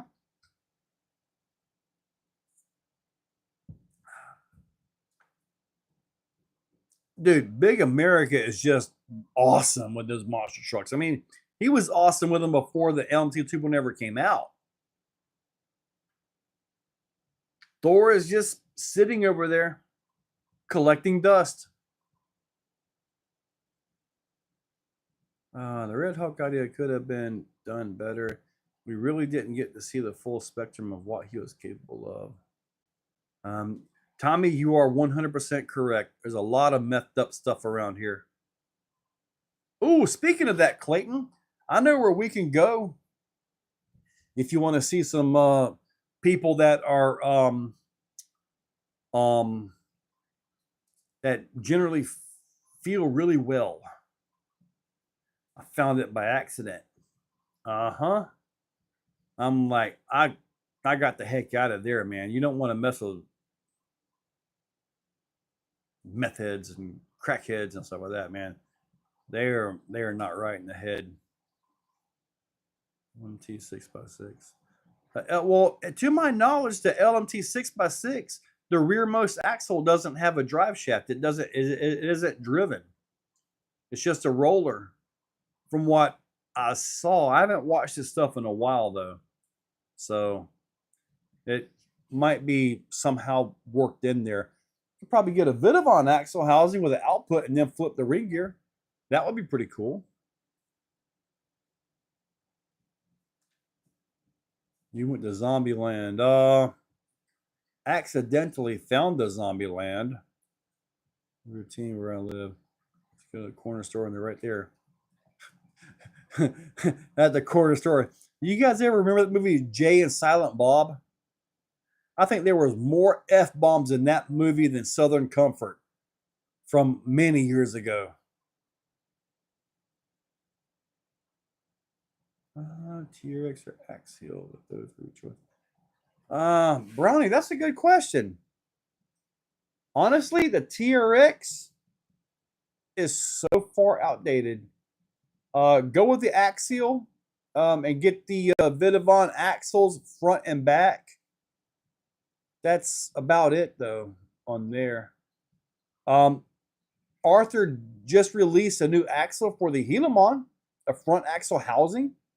So if you really want to throw down a bunch of money, you might go that, but it's a 1/8. So taking him to go see rednecks with paychecks, and he'll never seen before. Oh, to make the funniest movie, Dogma. Dogma are there? Okay, I saw that. That was the one with the big old turd in it, wasn't it? Is it the same movie though? They're just re-releasing it, or did they redo it? What was the best servo for X-Max? Shoot, man. A lot of us like the Raw 500 in there, but I do not know the name of it. I've got one. I do not know the name of it, but it's a direct drop-in. I think Marcus Landry probably should remember the name of this servo. If anybody here remembers the name of that servo I've got in my XRT, Marcus will know it. We're waiting for you. And it's a drop-in. I mean, bolt for bolt, everything. Direct drop-in. That is the best option for that truck. No adapters, nothing like that. All right, so Kevin Smith has it back. Okay. Yeah, Dogma was one of those weird ones. I'm waiting to see Marcus Landry comment about this servo. Something performance? Some kind of performance something? I'm waiting to hear Marcus comment because I know he's thinking about it. He's probably on YouTube right now searching one of the videos on that servo. I know, full 2 hours and we're going into overtime. It wasn't perfect pass. It wasn't perfect pass. Yes, it is. Sean from Jack's RC actually had it. I did a video on it because I wanted to test it out for video purposes and ended up buying the servo. Great servo, drop in. Man. Marcus, hold on. I'm thinking about it. I don't remember because I don't have an extra TRX Max. Let me look. I know it's there. Let me see. Go to my channel. I'll put in XRT. It should be one of the most recent XRT videos. Let's see. XRT. Let's see if I can find that real quick. Proline Badlands, first try, XRT. Key Fulcrum. Key Fulcrum is it. Let's see if I can share. Copy the link. I'm going to try to post it in here. Let me see here. See if that'll work. Okay, that's the actual video where I show that servo by Key Fulcrum. So, okay. We are going to leave this up for just a minute here. Aren't we supposed to have a new Wayne's World? Isn't there supposed to be a new Wayne's World coming out? All right, so who was it that asked about the servo? It was Grandpa 91-year-old. So hopefully, Grandpa 91-year-old, hopefully you'll see this link and get that servo ordered or whatever it was. Oh, I've already got the name of the servo, dude. I've already linked the video and everything. There you go. Grandpa got it. All right, good deal. Happy Gilmore too. Dude, I've been looking at some of those clips off of that. Yeah, man, I can't wait. All right, let's go ahead and wrap this up so I can get out of here. Happy Gilmore, I will be at the theater to watch that one. Not the IMAX. No, I like the little theaters in the back. So anyway, guys, Have a great day. And I will see you guys tomorrow morning. Probably going to put out the Raminator videos. I've got to work on low seed. Oh, you can't see it. TLR 5B. I've got an install video on that. I want to try to do something with these tonight. I need to try to, I'm going to yank the transmission out of this, which is the SCX Pro, to see if I can get this into an Executioner. When I get the skid and all done for the VFD, I've got links for that. If you put that transmission, I basically have an EXO conversion for the VRD at that point. Kind of by accident, but will totally be doable. All right, guys, you guys have a good one, and I will catch you guys later. Next Tuesday should be a lot of fun. Clayton's the star attraction. All right, let me get my fat butt over here and turn this thing off. Woo!